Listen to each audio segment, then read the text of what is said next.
नमस्कार, आप देख रहे हैं मीडिया नाइट सुबह। मैं हूं हमवीर सिंह। अभी हम बैठे हैं पार्टी लाइन डेमोक्रेसी संगठन के ऑफिस में।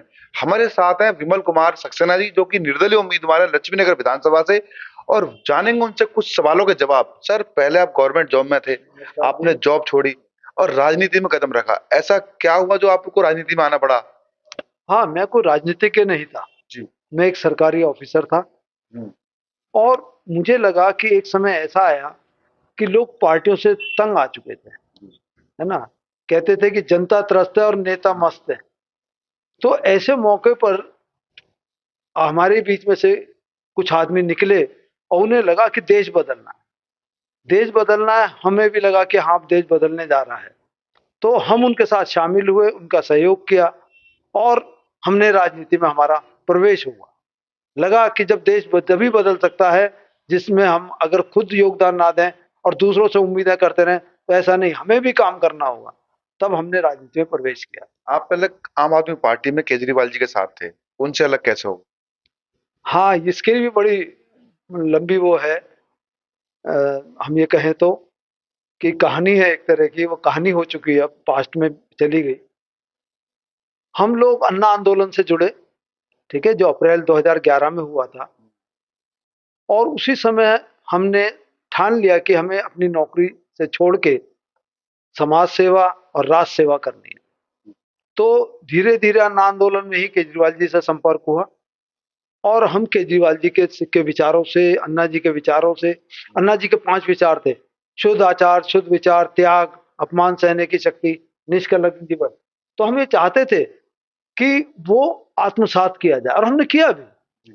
लेकिन बाद में हुआ कि आंदोलन से एक पार्टी उपजी और उस पार्टी के भी हमें अच्छा लगा, उसकी विचारधाराएं अच्छी लगी और हम उसमें शामिल हो गए। ठीक है, तो हमने इस तरह से ऐसा क्या हुआ जो आपको पार्टी छोड़नी पड़ी, आप उनसे अलग हुए? हाँ, कुछ बातें ऐसी हुई कि जो हमारे जो पार्टी के शीर्ष नेता थे उन्होंने कही। उन्होंने कहा कि मैं गाड़ी नहीं लूंगा, बंगला नहीं लूंगा, रिक्शे वाले को टिकट दूंगा, जो प्रचार होगा उसमें किसी का चेहरा नहीं चमकेगा। तो ऐसी बहुत सारी बातें थी जो उन्होंने वायदे किए जनता से। तो हमें लगा कि एक नई तरीके का नेता आ रहा है, नई तरीके की राजनीति हो रही है ना। जो पुरानी लीक चलती चली आ रही है उससे हटकर के राजनीति हो रही है। आपको लगा कि मैं बात पूरी कर लूं आपसे। तो हमने सोचा कि ऐसे लोगों का साथ दिया जाए। और तब जब हमें लगा कि नहीं नहीं, ये तो बिल्कुल उसी तरह से आ गए जैसे पुरानी पार्टियां थी। कहा था दान चंदा नहीं लूंगा, दान चंदा भी आने लगा। कहा था बंगला नहीं लूंगा, बंगले के लिए भी बड़ी कोशिशें हुई। फिर झगड़ा भी किया, फिर दूसरा बदल के लिया, फिर उसमें एक की जगह दो लेने की कोशिश की गई। फिर कहा गाड़ी नहीं लूंगा, गाड़ी भी ली गई। कहा रिक्शे वाले को टिकट दूंगा, उसको तो रिक्शे वाले को तो मैं पूरी दिल्ली में ढूंढता रहा, मुझे वो रिक्शे वाला नहीं मिला। बल्कि उसकी जगह जिन लोगों को टिकट दिए गए वो बकायदा बिल्डर लॉबी से थे। तो ये कहना बड़ा ही मेरे को अजीब लगा कि यार, जिसको हम ये राष्ट्रभक्त पार्टी मान के आए थे, उस पार्टी में बिल्डर लॉबी को टिकट दिए गए। और अभी भी आपके सामने है कि अब इतना बुरा माहौल आ गया कि एक पार्टी से छोड़ के आदमी दूसरी पार्टी में चला जाता है, दूसरी पार्टी से आदमी छोड़ के पहली पार्टी में आया था। कोई जनता की सुनना ही नहीं चाहता। भाई, जनता ने क्या सोचकर उन्हें जिताया था?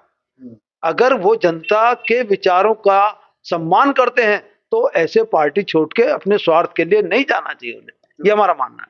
चुनाव के दौरान सभी उम्मीदवार जनता को लुभावने वादे करते हैं, उनको प्रलोभन दे रहे हैं तरह तरह के। कोई 2100 रुपये बांट दे रहा है, कोई 2500 रुपये दे रहा है। तो आप क्या कहना चाहेंगे? बिल्कुल, ये जो वायदे हैं ये सिर्फ और सिर्फ वोट लेने के तरीके हैं। अगर ये वायदा करना चाहते हैं तो अभी मैंने एक पेपर छपवाया अपना, उसमें लिखा है आप ये बताएं ये कितने लोगों को देंगे ये पैसा। कोई 2100 कह रहा है हम देंगे, कोई 2500 कह रहा है, कोई 3000 कह रहा है। तो हमें ये जनता ये जानना चाहती है कि आप ये जो बांट रहे हैं फ्री बीज, ये कितने लोगों को बांटेंगे और उसका बजट कितना होगा, कुल कितना पैसा खर्च करेंगे। क्या आप अपनी जेब से देंगे? अगर जेब से नहीं देंगे तो दिल्ली सरकार के बजट से दिया जाएगा, दिल्ली के बजट से दिया जाएगा। तो वो बजट कहां से आएगा? अभी दिल्ली का बजट कितना, उसमें से कितना हिस्सा एलोकेट होगा इन कामों के लिए? तो पब्लिक ये जानना चाहती है। सिर्फ कुछ ही लोगों को आप ये फ्री बीज बांट करके चुनाव तो नहीं जीत लेना चाहते। तो मैं सभी पार्टियों से अनुरोध करूंगा कि वो स्पष्ट बताएं कि कितना बजट लगेगा, कितना पैसा देंगे, कितने लोगों को इसका फायदा पहुंचेगा, बकायदा इसका एक खाका जनता के बीच में दें। सक्सेना जी, आपने अपने चुनाव प्रचार के जो पत्र में साफ साफ लिखा हुआ है कि बदले राजनीति की दशा और दिशा, कैसे बदलेंगे? हाँ, ये बहुत बढ़िया वो है हमारा मुद्दा। बदले राजनीति की दशा। अब दशा कैसी है? क्या ये वैसी है कि जिस समय हमारा देश स्वतंत्र हुआ था और उस समय की कांग्रेस पार्टी हुआ करती थी, क्रांतिकारी लोग होता हुआ करते थे, उन क्रांतिकारियों ने देश को आजाद कराया। अब मैं पूछना चाहता हूं, इन राजनीतिक पार्टियों में कितने क्रांतिकारी हैं, कितने देशभक्त हैं? तो मेरा कहना है, आओ बदले राजनीति की दशा। क्योंकि राजनीति में अब वो लोग ज्यादातर शामिल हो रहे हैं जो स्वार्थी हैं, जिन्हें पद का, सत्ता का लालच है। वो सत्ता से पैसा, पैसे से सत्ता कमाना चाहते हैं। वो किसी भी दल में जाकर के कुछ भी कह देना चाहते हैं। अर्थात उनका स्वार्थ सिद्ध होना चाहिए, भले ही किसी भी पार्टी को उन्हें ज्वाइन करना पड़ जाए। जैसे कि जनता से चुनाव के दौरान वो बहुत सारे वादे करते हैं, लेकिन चुनाव जीतने के बाद मलाई काटते हैं। सभी उम्मीदवार आजकल ऐसे ही हैं समाज में, आप देख ही रहे होंगे। हाँ, नहीं, मेरा थोड़ा सा और रह गया उसमें पिछला, कि ये फिर जो पार्टी है, ये राजनीति ना होकर के पार्टी बाजी बन गई है। ऐसा नहीं है इन पार्टियों में अच्छे लोग नहीं है, इन पार्टियों की विचारधाराएं अच्छी नहीं है। विचारधाराएं अवश्य ही अच्छी हैं, पार्टियां अच्छी विचारधाराओं के आधार पर ही बनती हैं। क्या उन पर चला जाता है? जैसे हमारे यहाँ कानून बने हुए हैं, मगर लोग उन कानूनों का दुरुपयोग अपने तरीके से करते हैं, तो जनता का भला नहीं हो पाता। तो हमारा कहना है कि अगर जनता का भला होगा, जब ये पार्टीबाजी खत्म करेंगे, जिसमें राजनीति ना करें, ये राष्ट्रभक्ति करें, राजनेता ना चुने, जनसेवक चुने जनता। अच्छा सक्सेना जी, ये केजरीवाल सरकार है जो दिल्ली में, महिलाओं को सशक्तिकरण करने के लिए बस फ्री कर रखी है उन्होंने, बहुत सारे हुए हैं। तो आप इसका विरोध कर रहे हैं, महिलाओं को फ्री फ्री फ्री के विरोध में बात कर रहे हैं ना आप? तो वो तो दिल्ली वासियों का भला ही कर रहे हैं बस फ्री करके। बिल्कुल ठीक आपने कहा, भला उसका किया जाए। जैसे किसी को भूख लगी है, उसको खाना दिया जाए तो उसकी भूख संतुष्ट होगी, उसे संतुष्टि मिलेगी। लेकिन एक आदमी घर से ही खाना खा के आया, अब उसको हम कह रहे हैं तू भी खाना खा ले, तो उसको संतुष्टि नहीं होगी, उसे हम एक्सेस कर रहे हैं, उसको वॉमिटिंग आ जाएगी। तो जिन जो जरूरतमंद लोग हैं, ऐसा नहीं हम महिलाओं के खिलाफ है और हम महिलाओं को सहायता नहीं देना चाहते। महिलाओं को जो महिलाएं जरूरतमंद हैं उनको जरूर मिलना चाहिए, मगर जो नौकरी पेशा है उनको किस बात की फ्री किराए की जरूरत है? या वो लोग जिनके घरों में मतलब खूब काम धंधे चल रहे हैं, है ना, खूब उनका आराम से वो रह रहे हैं, और वो कहें हमें बिजली फ्री मिलनी चाहिए। क्यों मिलनी चाहिए? आप कमा रहे हो उस प्रॉपर्टी से, तो उस प्रॉपर्टी कमा रहे, तो फिर बिजली फ्री आपके लिए नहीं है। बिजली फ्री उन लोगों के लिए, उन झुग्गी झोंपड़ी वालों के लिए, या उन लोगों के लिए जिनके खर्चे कम है बिजली के, अर्थात वो 200 यूनिट तक उनको फ्री है। इसी तरह पानी का है। आप पानी का अगर दुरुपयोग कर रहे हैं और कहते हैं हमें पानी फ्री चाहिए, तो उन लोगों को दीजिए ना जिनको पानी की जरूरत है, जिनके घर में पानी है नहीं, जिनके घर वाले प्यासे मर रहे हैं, तो उनको पानी दीजिए। आप सबको पानी अगर दे रहे हैं तो पानी की वेस्टेज होगी, लोग अपनी कारें धोएंगे, इस तरह का नुकसान होगा। तो बस मेरा ये कहना है कि हम किसी भी फ्री बीज के वैसे खिलाफ नहीं है, लेकिन हम ये कहते हैं वो फ्री बीज जरूरतमंदों को मिलनी चाहिए। अच्छा, एक आप पार्टीबाजी शब्द का बहुत इस्तेमाल करते हैं, उससे क्या मैसेज देना चाहते हैं, क्या है मतलब इसका? हाँ, पार्टीबाजी का मतलब है कि लोग राष्ट्रहित को त्याग कर, उसमें राष्ट्रहित कहीं दिखाई नहीं देता दूर दूर तक भी, उन्हें पार्टी का हित दिखाई देता है। तो इसी को जब पार्टी का हित दिखाई देता है और जैसे ही वो पार्टी लगता है कि ये अब सत्ता में नहीं आएगी, तो स्वार्थी लोग पार्टी बदल के दूसरी में चले जाते हैं। भले उन्होंने कितने भी अपराध किए हों, कितने ही उल्टे सीधे काम किए हों, मगर जैसे ही वो सत्ताधारी पार्टी से जाके जुड़ जाते हैं, या किसी दूसरी ए पार्टी वाला बी पार्टी में जाके जुड़ जाता है, तो उसको वो सब पाप धुल जाते हैं। तो हमारा ये मानना है कि स्वार्थ के लिए पार्टी ना बदलें, अपनी विचारधारा को राष्ट्र हित में रखें, जनता के हित में रखें, जनता की बात करें। पार्टी बिना जनता से पूछे आप बदले नहीं, नहीं तो चुनाव कराना ही बेकार हो जाएगा, व्यर्थ हो जाएगा। जो आपको जनमत मिला है, जो जनता ने अपना मत दिया है, जिस भी पार्टी के पक्ष में दिया है, तो आप उसी पार्टी में रहिए ना, क्योंकि जनता के मत का आप विरोध कर रहे हैं पार्टी बदल के, तो इसलिए पार्टी बदलना भी ठीक नहीं। तो ये पार्टी बाजी कहलाती है कि गिनती के ऊपर के एक दो शीर्ष नेता है, वो जैसा कह रहे हैं वैसे नीचे के सारे लोग वैसा मान रहे हैं, तो फिर लोकतंत्र कहाँ रहा? लोकतंत्र का मतलब है लोगों का तंत्र। तो पार्टियों में भी लोकतंत्र होना चाहिए। पार्टियों में लोकतंत्र का मतलब है पार्टी में सबको अपनी बात कहने का हक होना चाहिए, और जो अच्छी बात कह रहा है पार्टियां उसकी बात को माने, जबकि ऐसा होता नहीं है। अगर शीर्ष नेता ने जैसा कह दिया वैसा सब हम यहाँ मिला रहे हैं। कोई विरोध तक नहीं करना चाहता, और जो विरोध करता है उसे पार्टी से बाहर का रास्ता दिखा दिया जाता है। तो हम इसको पार्टीबाजी की संज्ञा देते हैं। अच्छा, भारतीय संविधान के बारे में क्या सोचते हैं आप? हाँ, भारतीय संविधान अगर किताब का जिक्र करें तो हमारे लिए वो एक मतलब देश का, राष्ट्र का ग्रंथ है। वो कैसे देश चलेगा उसमें दिशा निर्देश है ना। कानून का, नियमों का कैसे पालन होगा उसमें दिशा निर्देश दिए हुए हैं इस बारे में। तो संविधान हमारे सिर माथे पर, हमारी उसमें बड़ी श्रद्धा और आस्था है। तो इसीलिए हम चाहते हैं कि पूरे देश के नागरिक संविधान को तोड़े मरोड़े नहीं, नेता लोग उसको तोड़ मरोड़ के अपने फायदे के लिए ना करें, बल्कि जैसा बना हुआ है ना। हाँ, हो सकता है उसे कुछ समय भी हो गया है, उसमें कुछ आज के समय को देखते हुए कुछ बदलाव की जरूरत हो सकती है, तो उसमें अमेंडमेंट का प्रोविजन है।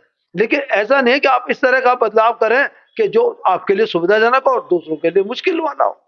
तो संविधान बहुत ही बढ़िया चीज है।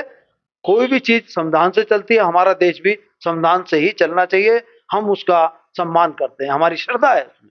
अच्छा सक्सेना जी, मेरा आखिरी सवाल आपसे, लक्ष्मी नगर की जनता आप ही को वोट क्यों दे? ये बात बिल्कुल सही है कि लक्ष्मी नगर की जनता, क्योंकि जनता ने अब तक बहुत लोगों को चुना है ना।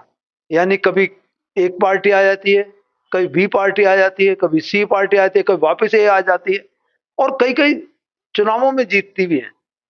जीतने का कतई मतलब नहीं है कि वो पार्टी बहुत बढ़िया कर रही है।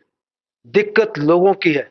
लोग ये सोचते हैं कि वोट किसे दिया जाए, ये तो सारे ही वो हैं, एक जैसे हैं, है ना। अब इनमें से एक को तो चुनना ही है ना। उसकी बाध्यता है कि वो चुने। तो अब तक तो बात रही, अब धीरे धीरे नोटा भी आ गया कि नन ऑफ द अबव, कि अगर इनमें से कोई पसंद नहीं है तो नन ऑफ द अबव। मेरा ये कहना है कि नन ऑफ द अबव देकर के भी क्या मिलेगा भाई। या तो आप एक संख्या के बाद चुनाव निरस्त कर दें, तो उस नोटा का देने का फायदा है। लेकिन चुनाव निरस्त करने का कोई भी अभी कानून बना ही नहीं है नोटा के आधार पर। तो हम ये कोशिश करेंगे कि नोटा की वोटिंग अगर जीते हुए प्रत्याशी से ज्यादा हो तो उस जीते हुए प्रत्याशी या पूरे उस चुनाव को निरस्त कर दिया जाए। तो ये हमारा मानना है। अब ये बात आती है कि लोग मुझे ही क्यों चुने। मैं ये नहीं कह रहा कि मुझे ही चुने। आपको जो भी योग्य लगे, अच्छा लगे और उसने क्षेत्र में जनसेवा की हो, आप उसे चुने। ठीक है। तो अगर आप, और दूसरा मेरा ये कहना है कि जो शपथ पत्र दे, यानी जो वायदे जनता से कर रहा है, वो जवानी जमा खर्च कर रहा है, मंचों से खड़ा होकर कर रहा है, तो वो लिखित में वायदे करे, लिखित में उसे हस्ताक्षर करे, फिर एक शर्तों का शपथ पत्र दे कि मैं इसको मानूंगा, अगर मैं इसको ना मानूं तो मेरी सदस्यता खारिज कर दी जाए और मेरे खिलाफ कार्रवाई की जाए, क्योंकि मैंने ये वायदे जो किए हैं ये जनता से वोट लेने के लिए किए हैं और जनता के भलाई के लिए किए हैं। लेकिन वोट तो ले लिया, अब भलाई जब करने की बात आती है तो गायब हो जाते हैं। तो 5 साल तक जनता को इंतजार करना पड़ता है। इसके लिए भी हम कोशिश कर रहे हैं कि हम राइट टू रिकॉल लाएं, कि अगर आदमी बीच में ऐसा करता है और वायदे पूरे नहीं होते, ठीक है, लेकिन एक टेन्योर होता है, उस टेन्योर में करने होते हैं। लेकिन आदमी टेन्योर करने के बाद पता चलता है कि इसने पूरे किए नहीं किए। तो लेकिन अगर वो गलत रास्ते पे जा रहा है, गलत काम कर रहा है, जनता की ओर ध्यान नहीं दे रहा, तो ऐसे आदमी को हम राइट टू रिकॉल से भी वापस बुला सकते हैं। तो मेरा ये कहना है कि जो शपथ पत्र दे, हमने शपथ पत्र दिया है, हमने लिख के दिया है, हमारी शर्तें हैं उसमें, हम ये कहते हैं कि जो हम कहेंगे वो करेंगे। तो ऐसा अगर और कोई भी कहता है तो आप उसको हर एक कसौटी पर रखिए, उसकी योग्यता क्या है, ठीक है, उसका जनता के बीच में महत्व क्या है, अर्थात उसने कुछ जनसेवा की भी है कि नहीं की, खाली बस चुनाव लड़ना खेल समझ करके और आ गए। तीसरा, जहां वो चुन के जाएगा विधानसभाओं में, क्या उसे वहां की नॉलेज भी है, उसे पता है कि फंड कितना मिलता है, खर्च कैसे करना है, किन किन चीजें जो है, कौन कौन सी चीजें ऐसी हैं जो दिल्ली सरकार के उसमें आती हैं, वो as a MLA, as a विधायक के रूप में वो उनको ठीक कैसे करेगा। तो ये सब बातें, उसकी योग्यता रखता हो, जनसेवा उसने की हो। तो हमारा ये मानना है ऐसे। और साथ साथ सबसे इंपॉर्टेंट बात, हम कहते हैं आपका वोट उसी को जो लिख कर दे, लिख कर शपथ पत्र दे सभी को। अर्थात आप एक शपथ पत्र बनाएं, स्टाम्प पेपर पर एफिडेविट बनाएं और उसमें वो शर्तें लिखें, और शर्तें लिखने के बाद उसकी फोटो कॉपी पूरे जनमानस को बांटें, अपने क्षेत्र की जनता को बांटें। जो ऐसा कर लेगा तो निश्चय ही मेरा मानना है कि फिर उसे प्रचार की जरूरत नहीं पड़ेगी, जनता उसे स्वेच्छा से वोट करेगी। धन्यवाद हमसे बात करने के लिए। धन्यवाद हमीर जी, आपका भी, आपके चैनल नई सुबह का भी। और ये आपने बड़ा अच्छा काम किया है, जो हम जैसे लोगों को आपने जनता के सामने लाने का बहुत बड़ा काम किया। नहीं तो हमें सपोर्ट करने वाले बहुत कम लोग होते हैं, हमारे विचार जनता तक नहीं पहुंच पाते। अब आपके माध्यम से विचार जनता तक अवश्य पहुंचेंगे। बहुत बहुत धन्यवाद। एक नारा मैं आपसे कहूंगा, आप मेरे साथ दें, जय जनता की, जय जनता की, जय जनता की। जय जनता की। तो देखा, आप अभी सुन रहे थे पार्टी लाइन डेमोक्रेसी संगठन के राष्ट्रीय अध्यक्ष जी को, विमल कुमार सक्सेना जी को। अगर लक्ष्मी नगर की जनता को उनके विचार पसंद आए, अगर उनको भरोसा है विमल कुमार सक्सेना जी पर, तो आप खुद से फैसला लें। आपने सुना। फिर आऊंगा किसी खास मुद्दे पर बात करने के लिए, किसी खास मेहमान के साथ। मीडिया न्यूज़ सुबह देखना ना भूलें, फेस टू फेस। धन्यवाद।